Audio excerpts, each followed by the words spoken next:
Hello everyone, welcome to my channel code story with Mike. तो आज अपने strings के प्लेलिस्ट का वीडियो नंबर 38 करने जा रहे हैं। Okay, leet code number 165। देखो मीडियम मार्क्ड है, बट एक्चुअली में काफ़ी स्ट्रेट फॉरवर्ड क्वेश्चन है और इसमें कोई इंट्यूशन या कुछ लगाने की ज़रूरत भी नहीं पड़ेगी आपको। सिंपल स्ट्रेट फॉरवर्ड सा प्रॉब्लम है, तो ट्रस्ट मी बहुत ईजी लगेगा आपको ये। Leet code number 165, Apple and Microsoft ने पूछा है इस प्रॉब्लम को। कंपेयर वर्जन नंबर्स, आपको दो वर्जन नंबर्स दिए रहेंगे, एक का नाम वर्जन 1, एक का नाम वर्जन 2 होगा, दोनों स्ट्रिंग्स होंगे। ठीक है। Version numbers consist of one और more revisions joined by a dot. For example 1.02.3 है, तो ये कई वर्जन नंबर ये हुआ और इसके मल्टीपल रिविजन्स है। ये 0th रिवीजन हुआ, ये फर्स्ट रिवीजन हुआ, ये सेकंड रिवीजन हुआ। ठीक है। तो हर वर्जन नंबर ऐसे ही होता है, डॉट से सेपरेटेड होता है। ठीक है। Each revision consist of digits, उसमें डिजिट्स होंगे 2 0 3। देखो ये सारे डिजिट्स ही तो हैं। ठीक है। और लीडिंग जीरोस भी हो सकते हैं, जैसे 1.2.03। देखो ये डिजिट है, बट ये लीडिंग जीरो भी हो सकता है, ये भी एक वैलिड ये रिवीजन है। And may contain leading zeros. Every revision contains at least one character. Revisions are zero index from left to right, with the leftmost revision being revision 0 and the next revision being revision 1 and so on. Okay, ये जो मैंने आपको बताया था, जैसे 2.5.2.5.33 है, revision 0, revision 1, revision 2 and so on. ठीक है। टू कंपेयर वर्जन नंबर्स, आपको जो दो वर्जन दिए ना, वर्जन 1 वर्जन 2, आपको उन दोनों को कंपेयर करना है। और कंपेयर कैसे करना है? लेफ्ट टू राइट ऑर्डर में कंपेयर करना है। ठीक है। Revisions are compared using their integer value ignoring any leading zeros. For example आपका जो वर्जन 1 है वो है आपका 1.02.3 है, और वर्जन 2 जो है वो है 1.2.04। ठीक है। तो देखो ये 1 तो मैच कर गया, ये 0.2 है और ये 2 है, दोनों इक्वल ही है ना। लीडिंग जीरो को इग्नोर करना है हमें। ये 3 है, ये 0.4 है, तो लीडिंग 0 को इग्नोर करोगे तो ये 3 हो गया और ये 4 हो गया। तो बड़ा कौन हुआ? V2, मतलब वर्जन 2 बड़ा है। ठीक है। This means that revision 1 and 001 are considered equal, है ना। जीरो लीडिंग जीरोस को आपको इग्नोर करना है। If a version number does not specify a revision at an index, then treat the revision as 0। इसका मतलब क्या हुआ? मान लेते हैं V1 आपका 1.0 है, V2 आपका 1.2.3 है। तो देखो इसका 1 और इसका 1 तो कंपेयर हो गया, दोनों का 0th वर्जन आपने कंपेयर कर लिया, दोनों का फर्स्ट वर्जन भी आपने कंपेयर कर लिया। इसका फर्स्ट वर्जन 2 है, इसका फर्स्ट वर्जन 2 है, इसका 0, इसका 2 है। ये देखो पहले वाले का सेकंड वर्जन है ही नहीं, लेकिन सेकंड वाले का देखो ये सेकंड वर्जन है। ठीक है। तो आप क्या करो, इसमें .0 अज्यूम कर लो कि यहाँ पर 0 है ना। यहाँ पर वही बोल रहा है, then treat the revision as 0 अगर वहाँ पर मिसिंग है तो, है ना। For example version 1.0 is less than 1.1, है ना। जैसे 1.0 है, 1.1 है, तो देखो 0th वर्जन दोनों का इक्वल है, लेकिन फर्स्ट वर्जन में ये वाला बंदा बड़ा निकल गया। Okay, because the revision zeros are the same but the revision ones are 0 and 1 respectively, and 0 is less than 1। ठीक है, समझ में आ चुका होगा प्रॉब्लम में करना क्या आपको। और आपको बस रिटर्न यही करना है कि अगर वर्जन 1 छोटा हुआ तो -1 रिटर्न करना है, वर्जन 1 अगर बड़ा हुआ तो 1 रिटर्न करना है। ठीक है। और अगर दोनों इक्वल हुआ तो रिटर्न 0 कर देना। ठीक है। कुछ कंस्ट्रेंट देख लेते हैं। वर्जन 1 और वर्जन 2 का लेंथ 1 से 500 के बीच में होगा, और ये गारंटीड नहीं है कि दोनों का लेंथ इक्वल होगा। वर्जन 1 और वर्जन 2 का लेंथ इक्वल होगा ऐसा गारंटी नहीं है। ठीक है। तो जैसे मान लेते हैं 1.2.3 है वर्जन 1 और दूसरे का 1.2 है, तो आपको अज्यूम कर लेना है कि इस यहाँ पर भी एक 0 हिडन होगा, है ना। देखो अभी तो इक्वल लेंथ नहीं है दोनों का, बट आपको अज्यूम करना होगा कि जहाँ जहाँ मिसिंग है, जैसे यहाँ पर इसका सेकंड वर्जन मिसिंग है तो यहाँ 0 डाल देना। ठीक है। ओके, ये चीज़ तो समझ में आ गया। और क्या है कंस्ट्रेंट में? Version 1 and version 2 contain only digits and dot. ठीक है, they are valid version numbers. Version 1 version 2 32 bit integer में फिट हो जाएंगे। ठीक है। अब कुछ एग्जांपल देख लेते हैं। जैसे वर्जन 1 है 1.01, वर्जन 2 है 1.001। इसको यहाँ पर लिख लेते हैं 1.01। वर्जन 2 क्या है? 1.001। तो अगर ध्यान दो तो ये 0.1 कुछ नहीं है, इस 1 ही है, 0 को इग्नोर मार दो। तो जो लीडिंग जीरोज है इसमें भी लीडिंग जीरोज को इग्नोर मार दो, तो ये क्या हो जाएगा 1.1 हो जाएगा और दूसरा वाला 1.1 हो जाएगा, तो दोनों इक्वल है, तो आंसर देखो हमारा 0 है। अगर इक्वल है तो आंसर 0 होना चाहिए आपका, ठीक है। अब दूसरा वाला एग्जांपल देखो 1.0 1.0.0 1.0 है, दूसरे का क्या है 1.0.0 है। तो पहले वाले में देखो सेकंड वाला वर्जन रिवीजन प्रेजेंट ही नहीं है, तो .0 अज्यूम कर लो आप, है ना। अब देखो दोनों इक्वल है तो आंसर 0 होगा, ठीक है। अब ये वाला देखते हैं 0.1 है 1.1 है, इसका 0th वर्जन देखो 0 है, इसका 0th वर्जन 1 है, तो ऑब्वियसली ये वाला बंदा बड़ा हुआ ना, ठीक है। मतलब वर्जन 2 बड़ा हुआ, तो वर्जन 2 अगर बड़ा है तो हमें आंसर में -1 भेजना था, ऊपर प्रॉब्लम में दे रखा है, ठीक है। यहाँ तक क्लियर हो गया। तो बहुत स्ट्रेट फॉरवर्ड सा इसका सोल्यूशन होने वाला है, क्लियर कट प्रॉब्लम में ही बोल रखा है आपको रिवीजन बाय रिवीजन कंपेयर करना है ना। जैसे वर्जन 1 को देखो, इसका 0th रिवीजन ये है, इसका 0th रिवीजन ये है, तो दोनों को कंपेयर कर लो, क्या दोनों इक्वल है। यस इक्वल है, तो आगे बढ़ जाओ, बाकी देखते हैं। इसका 0th रिवीजन 0.2 है, इसका 0th रिवीजन 2 है, तो 0.2 हो या 2 हो बात एक ही है। दोनों का फर्स्ट रिवीजन जो है, ये फर्स्ट रिवीजन है, ये 0th रिवीजन है, ये सेकंड रिवीजन है, दोनों इक्वल है ना। ये 2 और 2 इक्वल है, तो आगे बढ़ जाएंगे, मतलब ये दोनों तो इक्वल आ गया, ठीक है। ये दोनों तो इक्वल आ गया। अब आते हैं अपने सेकंड वर्जन पे, यहाँ पर 3 है और यहाँ पर सेकंड वर्जन में कुछ है ही नहीं, तो मैं .0 अज्यूम कर लूँगा, ठीक है। तो ऑब्वियसली 3 ग्रेटर देन 0 है, तो वर्जन 1 मेरा बड़ा हुआ, और अगर वर्जन 1 बड़ा हुआ तो आंसर मेरा 1 होगा, है ना, ठीक है। तो बस हमें कुछ नहीं करना, डॉट में जो नंबर्स है, पहले 1 हो गया, इसको इससे कंपेयर करना है, इसको इससे कंपेयर करना है, इसको इससे कंपेयर करना है ना, ठीक है।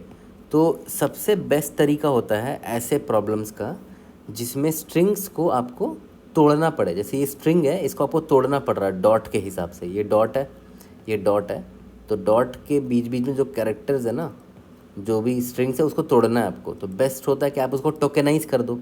मैं बोल रहा हूँ इसको तोड़ के टोकेन्स में बांट दो। 1 में बांट दिया, दूसरा क्या है 0.2, तीसरा क्या है 3, तो टोकेन्स में हमने इसको बांट दिया, ठीक है।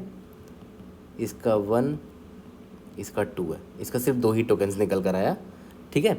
और इसको अब मैम ने आपको बता रखा है कि टोकेन्स में तोड़ने के लिए बेस्ट तरीका मुझे लगता है स्ट्रिंग स्ट्रीम इन C++, ठीक है। मैं आपको जावा का भी दिखा दूंगा अभी, ठीक है, स्ट्रिंग स्ट्रीम इन C++, और इसमें आप अपने किसी भी स्ट्रिंग को तोड़ सकते हो यूजिंग अ टोकनाइज़र। कोई भी टोकन हो सकता है, जैसे यहाँ पर कोई भी डिलीमीटर हो सकता है, जैसे इसमें डिलीमीटर है डॉट। डिलीमीटर मतलब हुआ कि किसके बेसिस में आपको तोड़ना है स्ट्रिंग को, यहाँ पर डॉट के बेसिस में तोड़ना है। अगर मान लेते हैं स्ट्रिंग हमारा कुछ ऐसा होता 1, 2, 3 होता, तो मैं बोलता कि भाई comma is the delimiter, comma के बेसिस में तोड़ो, तब ये तोड़ के मुझे दे देता 1, 2, 3, ठीक है। तो यहाँ पर हमारा डिलीमीटर क्या है, हमारा डिलीमीटर है यहाँ पर डॉट है, तो मैं स्ट्रिंग को बोलूँगा कि भाई तो तोड़ देना स्ट्रिंग को on the basis of dot, ठीक है। और string is a class which is present in SS stream, okay. और ये स्टैंडर्ड टेम्पलेट लाइब्रेरी का हिस्सा है, STD का हिस्सा है, ठीक है। तो देखते हैं स्ट्रिंग स्ट्रीम की मदद से हम टोकेन्स में तोड़ेंगे कैसे। तो देखो मैंने पहले भी स्ट्रिंग स्ट्रीम बेस्ड क्वेश्चंस आपको करवा रखे हैं, और मेरे गिटहब में जाओगे तो STL रिलेटेड एक मैंने रिपोजिटरी बना रखी है, उसमें स्ट्रिंग स्ट्रीम रिलेटेड जितने भी लीड कोड के क्वेश्चंस हैं वो मैंने मेंशन कर रखा है। मैंने लिंक डिस्क्रिप्शन में डाल दिया है, वहाँ पर आप जाकर देख सकते हो। तो देखो कैसे हम लोग करते हैं। सबसे पहले तो मेरे पास जो भी स्ट्रिंग होगा, मान लेते हैं वर्जन 1 है, अभी वर्जन मान लेते हैं, ये मेरा स्ट्रिंग है, तो मैं क्या करूँगा स्ट्रिंग स्ट्रीम लिखूँगा, स्ट्रिंग स्ट्रीम लिखा, ठीक है। और कुछ भी नाम दे दो, SS नाम दे दो, जो भी वेरिएबल का आपको नाम रखना है, मान लेते हैं SS दे दिया मैंने। उसमें आप इस स्ट्रिंग को फीड कर दो। तो मैंने क्या किया, इस वर्जन को इसको फीड कर दिया, वर्जन में जो भी स्ट्रिंग था मेरा, मान लेते हैं वर्जन में था मेरा 1.2.3 था, ठीक है। तो अब क्या हुआ, ये स्ट्रिंग ना अब स्ट्रीम में कन्वर्ट हो चुका है, ठीक है। अब आप आराम से क्या कर सकते हो, स्ट्रीम से टोकेन्स निकाल सकते हो with the help of a delimiter. तो टोकन जब निकालोगे तो एक वेरिएबल रख लेते हैं टोकन नाम का, जिसमें आप टोकेन्स को स्टोर करोगे, है ना, स्ट्रिंग टोकन, ओके। अभी तो ये खाली है, इसमें टोकेन्स हम स्टोर करते जाएंगे, ओके। और सिंपल देखो कैसे इसको हम जो स्ट्रीम है ना ये SS, जिसमें मेरा वर्जन जो है स्ट्रीम बनकर आ चुका है, तो कैसे इससे हम इसको टोकेन्स को निकालते हैं। While get line function use करते हैं, ठीक है, और बता देते हैं कि ये मेरा स्ट्रीम है, ये मेरा स्ट्रीम है, ठीक है। इस स्ट्रीम से मुझे टोकन निकालना है और किस वेरिएबल में डालना है, इस टोकन वाले वेरिएबल में डालना है। और जो टोकन टूटेगा वो किस बेसिस पे टूटेगा, एक डिलीमीटर दे दो, मैं बोल रहा हूँ कि डिलीमीटर मेरा डॉट होगा, इस डॉट के बेसिस पे तोड़ना, ठीक है। ओके, तो यही सिंपल सा वाइल लूप होता है जो आपको टोकन्स तोड़ तोड़ कर देते जाएगा। अब यहाँ पर आप एक वेक्टर ऑफ स्ट्रिंग बना लो जिसमें आप टोकन्स को स्टोर करोगे, वेक्टर ऑफ स्ट्रिंग टोकन्स, ठीक है। सिंपली आप कुछ नहीं, यहाँ पर आप बस टोकन्स में डालते चलो, tokens dot push underscore back, ये वाले टोकन वेरिएबल में आ चुका होगा टोकन, तो बस आप टोकन को डालते जाओ उसमें, ठीक है। खुद ब खुद ये वाइल लूप ब्रेक कर जाएगा जब पूरा स्ट्रिंग ख़त्म हो जाएगा, ठीक है। यहाँ तक क्लियर हो गया। अब बस ख़त्म हो गया, यही 2 लाइन है, देखो, एक लाइन और ये 2 लाइन, ये 2 लाइन में ख़त्म हो गया कहानी आपका। आपने एक स्ट्रिंग को टोकन्स में तोड़ दिया, मतलब इसको आपने ऐसे वेक्टर ऑफ स्ट्रिंग टोकन्स में तोड़ दिया, इसको आपने वेक्टर ऑफ स्ट्रिंग टोकन्स में तोड़ दिया। तो मैं क्या करूँगा, एक अलग से फंक्शन लिख लूँगा, गेट टोकन्स, उसमें वर्जन 1 पास कर दूँगा, दोबारा उसी फंक्शन को कॉल करूँगा, गेट टोकन्स, उसमें वर्जन 2 को पास कर दूँगा, ठीक है। तो मुझे टोकन्स मिल जाएंगे दोनों के, है ना। इसका v1 नाम दे देते हैं, vector of string v1, vector of string v2, ठीक है। दोनों मुझे ये दोनों मिल गए, ये मिल गया और ये मिल गया। अब बस मैं एक एक करके दोनों को कंपेयर करूँगा, है ना। तो ये फंक्शन मैंने अलग से लिख दिया, ठीक है। यहाँ तक क्लियर है। अब देखो कंपैरिजन तो बहुत आसान है। अब मैं दोनों वेक्टर को यहाँ लिखता हूँ, पहला वाला क्या था, 1 0 2 3। अब आपको बस एक एक करके करना है कंपेयर, 2, ठीक है। अब कंपेयर करते हैं, देखो ध्यान दो, मैं सिंपली एक आई पॉइंटर लूँगा, है ना, आई पॉइंटर लूँगा सिंपली, इसका लेंथ m है, इसका लेंथ n है। आई पॉइंटर मैंने लिया, 0th इंडेक्स से स्टार्ट किया, ये 0 है, ये 1 है, ये 2 है, ये 0 है, ये 1 है, ठीक है। अब देखो ये मान लेते हैं v1 है, ये मान लेते हैं v2 है। तो v1 का ith इंडेक्स में क्या है, ये 1 है और ये भी 1 है। तो ये तो स्ट्रिंग है ना, मुझे पहले इंटीजर में कन्वर्ट करना पड़ेगा कंपेयर करने के लिए। तो स्ट्रिंग को इंटीजर में कन्वर्ट करने के लिए s2i आप यूज़ कर सकते हो। v1 का ith इंडेक्स में जो भी स्ट्रिंग है उसको कन्वर्ट कर लिया मैंने, इसको एक इंट a नाम के वेरिएबल में स्टोर कर लो, इंट b नाम के वेरिएबल में इसको स्टोर कर लो, s2i जो v2 के ith इंडेक्स में स्ट्रिंग है उसको। अब इन दोनों को आप आराम से कंपेयर कर सकते हो कि अगर a लेस देन छोटा हुआ, ठीक है, अगर a लेस देन b हुआ, इसका मतलब क्या हुआ कि v1 छोटा निकल आया मेरा, ठीक है। तो मैं रिटर्न -1 इधर ही कर दूंगा, आगे चेक करने की ज़रूरत ही नहीं है, ठीक है। एल्स इफ a अगर ग्रेटर देन b हुआ, इसका मतलब v1 बड़ा हुआ, तो आगे चेक करने की ज़रूरत नहीं है, इधर ही से 1 रिटर्न कर दो। और अगर ऐसा नहीं है, मतलब दोनों इक्वल निकल गए, जैसे इस केस में तो देखो दोनों इक्वल निकल गए, तब आप फिर i++ कर देना। इसका मतलब क्या हुआ कि आपको आगे चेक करना पड़ेगा क्योंकि ये दोनों देखो इक्वल है, ओके। तो i++ जब मैंने किया तो i 1 हो गया, ठीक है। इसका 1 इंडेक्स में और इसका 1 इंडेक्स में देखते हैं क्या क्या है। ये 0 2 है ना, इसको s2i जब मैं कन्वर्ट करोगे तो ये ऑटोमेटिकली आपको इंटीजर में 2 दे देगा। ये 2 है, इसको s2i जब करोगे स्ट्रिंग टू इंटीजर तो ये भी 2 दे देगा, दोनों इस बार भी इक्वल है, ठीक है। तो i मेरा फिर इंडेक्स नंबर 2 पर जाएगा। लेकिन देखो इसका इंडेक्स नंबर 2 है ही नहीं, राइट। तो मैं फिर भी चेक करूँगा, मैं देखूँगा कि v1 में इंडेक्स नंबर 2 में कौन है, 3 है। स्ट्रिंग टू इंटीजर कन्वर्ट किया तो 3 बन गया। v2 में देखो इंडेक्स नंबर 2 है ही नहीं, तो मैं क्या करूँगा ना, यहाँ पर 0 मान लूँगा। मैं यहाँ पर चेक लगा लूँगा कि अगर i जो है आउट ऑफ बाउंड हो गया तो मैं यहाँ पर 0 ले लूँगा। i अगर आउट ऑफ बाउंड इसके लिए हो जाता तो यहाँ पर भी मैं 0 ले लेता, ठीक है। बट इसके लिए आउट ऑफ बाउंड नहीं है, इसके लिए आउट ऑफ बाउंड है, तो इसके लिए मैंने 0 ले लिया। तो वो चेक मैं यहाँ पर डाल दूंगा, कोई दिक्कत नहीं है, कोड में मैं आपको दिखा भी दूंगा चेक जो डाल रहा हूँ, ठीक है। तो अब देखो ध्यान दो, 3 बड़ा है 0 से, मतलब a जो है ये जो है बड़ा निकल आया, मतलब वर्जन 1 बड़ा है, तो मैं रिटर्न आंसर 1 कर दूंगा डायरेक्टली, ठीक है। यहाँ तक क्लियर है, काफ़ी सिंपल सा प्रॉब्लम था। मेन चीज़ आपको क्या सीखना था, स्ट्रिंग स्ट्रीम में जो गेट टोकन्स मैंने आपको सिखाया वो सीखना था। बाकी कंपैरिजन करके आप तो आराम से सॉल्व कर सकते हो, जैसे आपको टोकन्स मिल गए वेक्टर ऑफ स्ट्रिंग में। ठीक है, काफ़ी सिंपल सा अप्रोच था। अब मैं आपको देखो, ये तो हो गया कि C++ में स्ट्रिंग स्ट्रीम यूज़ होता है। मैं आपको जावा का भी दिखा देता हूँ कि जावा में कैसे लिखेंगे हम लोग इसको। तो देखो, जावा में भी देख लेते हैं कि कैसे आप गिवन वर्जन वाला जो स्ट्रिंग है उसको टोकेनाइज करोगे, तोड़ोगे कैसे उसको, है ना, वेक्टर ऑफ स्ट्रिंग में, अरे ऑफ स्ट्रिंग में। तो पहला तरीका है कि आप जावा डॉट यूटिल पैकेज में ना एक क्लास होता है जिसका नाम है ये, इसको ये पैकेज है आपका, इसको इंपोर्ट करोगे आप, उसमें एक क्लास है स्ट्रिंग टोकनाइजर नाम का। ठीक है, अब ये क्लास आपको हेल्प करता है एक स्ट्रिंग को टोकन्स में तोड़ने के लिए। दोनों का मैं आपको यूजेज दिखाऊंगा कि कैसे कोड में लिखते हैं दोनों को। बट मोस्ट प्रोबेबली ये वाला लीड कोड में ना काम नहीं करेगा, तो आपको एक्सप्लिसिटली इंपोर्ट स्टेटमेंट लिखना पड़ेगा ये वाला। अगर आप ये वाला लाइन नहीं लिखोगे ना अपने कोड में, तब काम नहीं करेगा, एरर दे देगा।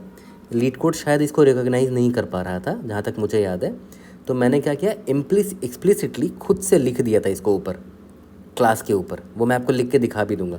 ओके, और दूसरा है आपका सिंपल सा स्प्लिट फंक्शन है, जो कि डायरेक्टली आपको स्प्लिट करके दे देगा स्ट्रिंग को। ठीक है, तो दोनों का यूजेज मैं आपको दिखा देता हूँ अभी। तो देखो, सबसे पहले अपना देख लेते हैं स्ट्रिंग टोकनाइज़र वाला क्लास का कि कैसे लिखेंगे। सबसे पहले स्ट्रिंग टोकनाइज़र लिखा, उसका एक ऑब्जेक्ट बनाया tokenizer is equal to new string tokenizer. दे दो अपना इनपुट, जो भी इनपुट है वर्जन वाला स्ट्रिंग, और बता दो कि किस डेलीमीटर क्या है, डॉट है डेलीमीटर, उसके बेसिस में आपको टोकनाइज करना है। तो आपने बता दिया, ये आपको कुछ नहीं, सिंपल सा टोकनाइज़र आपको करके दे देगा।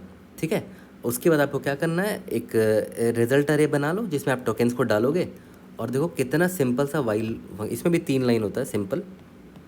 ठीक है, पहला है टोकनाइज़र जो आपने बनाया था ना यहाँ पर, उसमें चेक करो कि क्या उसमें और टोकन्स है, हैज़ मोर टोकन्स नाम का फंक्शन है उसमें, तो अपने टोकन्स में ऐड करते चलो, टोकनाइज़र डॉट नेक्स्ट टोकन, तो आपको टोकन देता चला जाएगा जब तक टोकन अवेलेबल होगा। ठीक है, तो बस यहाँ पर आपका टोकन्स बन जाएगा और अब इस टोकन्स को रिजल्ट रिटर्न कर देना। ठीक है, तो आपको मिल गया एक लिस्ट ऑफ टोकन्स। फिर आप आराम से फॉर लूप लगा के, जो मैंने अभी कंपेयर किया था ना, ये वाला आई इंडेक्स वाला, आपको जब ये दोनों मिल ही गया तो आप आराम से कंपेयर कर लो, कंपैरिजन में कोई टफ नहीं है ना। ये हो गया आपका स्ट्रिंग टोकनाइजर। स्प्लिट वाला तो बहुत आसान है, नॉर्मल वर्जन जो भी आपका स्ट्रिंग है, ये आपका स्ट्रिंग इनपुट है डॉट स्प्लिट, और ये यहाँ अगर आपको डॉट से मारना है स्प्लिट, तो back escape character double slash, यहाँ पर डॉट मार दो। ठीक है, अगर कॉमा होता तो यहाँ पर कॉमा दे देते, तो बट हमारा डॉट है तो मैंने डॉट दे दिया। आपको नॉर्मल ये टोकन्स दे देगा अरे ऑफ स्ट्रिंग के फॉर्म में। फिर आपको टोकन्स पे आप आराम से इटरेट करके सारे टोकन एक एक करके निकाल लो और एक अरे लिस्ट में डालते चलो सारे टोकन को, और उस अरे लिस्ट को रिटर्न कर दो। ठीक है, तो दोनों तो मैंने आपको कोड करके इधर ही दिखा दिया, बट आपका होमवर्क रहेगा कि जावा का ये दोनों वर्जन ऑफ कोड आप कमेंट में खुद से लिख कर दिखाओ मुझे। ठीक है, भेजो। लेकिन मेरे गिटहब में जावा का कोड अवेलेबल होगा, वहाँ से भी आप रेफरेंस ले सकते हो। अभी मैं C++ वाला कोड करके आपको दिखला देता हूँ। ठीक है, तो जल्दी से कोड करते हैं और इसको फिनिश करते हैं। तो चलो इसका कोड करते हैं। सबसे पहले मैंने क्या बोला कि जो दोनों वर्जन मुझे मिले हैं, मुझे उनके टोकन्स चाहिए, राइट। तो वेक्टर ऑफ स्ट्रिंग v1 नाम का वेक्टर ले लेंगे, जिसमें मुझे गेट टोकन से वाले फंक्शन से सारे टोकन मिल जाएंगे। तो वर्जन 1 मैंने भेज दिया, ये मुझे टोकन्स ला कर दे देगा। सिमिलरली मैं वर्जन v2 नाम का एक वेक्टर ले लूँगा, जो वर्जन 2 के मुझे टोकन्स दे देगा। यहाँ पर v2 नाम दे देता हूँ, इसको वर्जन 2 दे देता हूँ। ठीक है, मान लेते हैं गेट टोकन्स मैंने अभी तक लिख दिया है। ठीक है, इसके बाद मैं लेंथ निकाल लेता हूँ, m is equal to v1 dot size int n is equal to v2 dot size. ठीक है, और एक वेरिएबल ले लेता है int i is equal to 0, while i less than m या फिर i लेस देन n, है ना। जब तक दोनों का सारा कैरेक्टर ख़त्म नहीं होता तब तक ये वाइल लूप चलते रहना चाहिए, चाहे i लेस देन m हो चाहे i लेस देन n हो। ठीक है, अब मुझे क्या करना है, इंट a निकालना है, हर एक रिवीजन निकालना है अपना। ठीक है, तो v1 का ith इंडेक्स, लेकिन डायरेक्टली एक्सेस नहीं कर सकते, आपको यहाँ चेक करना पड़ेगा कि अगर i लेस देन m है तभी आप ऐसा कर सकते हो, नहीं तो आप 0 डाल देना। ठीक है, सिमिलरली बीम भी वही करेंगे, i अगर लेस देन n है तभी आप उसको एक्सेस कर सकते हो ना, v2 ऑफ i को। ठीक है, नहीं तो फिर आप 0 डाल देना। ठीक है, अब यहाँ पर बहुत सिंपल है, अगर a लेस देन b हुआ तब आगे चेक करने की ज़रूरत ही नहीं है ना।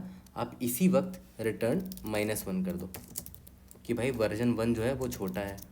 एल्स इफ अगर a is greater than b निकला तो मतलब वर्जन 1 बड़ा है, आगे चेक करने की ज़रूरत नहीं है, इधर से 1 रिटर्न कर दो। अगर ऐसा नहीं है तो आगे के वर्जन रिविजन्स चेक करते हैं आई प्लस प्लस करके। और अगर कहीं पर भी कोई भी लेस देन या ग्रेटर देन नहीं निकला तो लास्ट में हम समझ जाएंगे कि इक्वल वर्जन्स थे, इक्वल वर्जन्स थे। ठीक है, यहाँ तक क्लियर हो गया। अब बस आपको गेट टोकन्स लिखना है ना, तो गेट टोकन्स भी मैं आपको लिख के दिखा देता हूँ। Vector of string get tokens, है ना। इसमें आप क्या भेज रहे हो, स्ट्रिंग ऑफ वर्जन भेज रहे हो, ठीक है, स्ट्रिंग वर्जन भेज रहे हो। और यहाँ पर मैं स्ट्रिंग स्ट्रीम लिख देता हूँ SS। यहाँ पर मैंने वर्जन इसको पास कर दिया, तो मैंने स्ट्रिंग को एक स्ट्रीम में कन्वर्ट कर दिया है। स्ट्रिंग टोकन में क्या आएगा, उसके सारे टोकन्स आएंगे स्ट्रीम के, ठीक है। और वेक्टर ऑफ स्ट्रिंग ले लेता हूँ टोकन्स नाम से, जिसमें मैं सारे टोकन्स को ऐड करूँगा। वाइल गेट लाइन, इस स्ट्रीम से टोकन में डालना जो भी टोकन मिलेगा with the help of this delimiter, है ना। With respect to this delimiter आपको तोड़ना है स्ट्रिंग्स को। और tokens dot push underscore back token डाल देना है और लास्ट में रिटर्न कर देना है टोकन्स। ठीक है, रन करके देखते हैं। We should be able to pass all the test cases. Let's see. अच्छा सॉरी, यहाँ पर आपने कन्वर्ट नहीं किया ना S to I, क्योंकि ये लोग स्ट्रिंग थे ना, मैंने देखो स्ट्रिंग को इंटीजर में कन्वर्ट कर दिया S to I, ओके, ताकि हम कंपेयर कर सकें। यहाँ पर सबमिट करके देखते हैं। We should be able to pass all the test cases. और अगर आप इसका टाइम और स्पेस कॉम्प्लेक्सिटी देखोगे, देखो पास तो हो गया है, indeed we have solve this question, है ना। और जावा कोड आपको गिटहब में मिल जाएगा। और आपका होमवर्क है कि जावा वाले कोड कमेंट में ज़रूर बताना अपने हिसाब से लिख कर, ओके। अब इसका देख लेते हैं टाइम और स्पेस कॉम्प्लेक्सिटी। अगर आप यहाँ पर ध्यान दो, गेट टोकन जो फंक्शन है वो वर्जन 1 के सारे कैरेक्टर्स पर इटरेट कर रहा है। मतलब ये देखा है तो लीनियर टाइम कॉम्प्लेक्सिटी है इसका relative to the length of the version, ठीक है। तो O ऑफ M इस पे लगेगा, है ना, क्योंकि सारे कैरेक्टर पे तो विजिट करना ही करना है, उनको एक ही बार विजिट करना है। O ऑफ M और O ऑफ N लग गया टाइम कॉम्प्लेक्सिटी इन दोनों में, गेट टोकन्स में, for version 1 and for version 2। ठीक है, ये तो टाइम कॉम्प्लेक्सिटी हो गया। एक बार स्पेस भी मैं देख लेता हूँ। स्पेस आपको क्लियर कट दिख रहा है, O of M plus N। क्यों? क्योंकि एक बार आपने V1 लिया, उसमें सारे कैरेक्टर स्टोर होंगे वर्जन 1 के, और V2 हो गया, उसमें सारे कैरेक्टर्स तो ज़रूर स्टोर होंगे ना V2 के, ठीक है। भले वो टोकन्स के हिसाब से टूटे हुए होंगे, बट सारे कैरेक्टर स्टोर हैं। और सबका दोनों का लेंथ आपका M है, इसका लेंथ N है, तो O of M plus N overall space तो आपने ले लिया।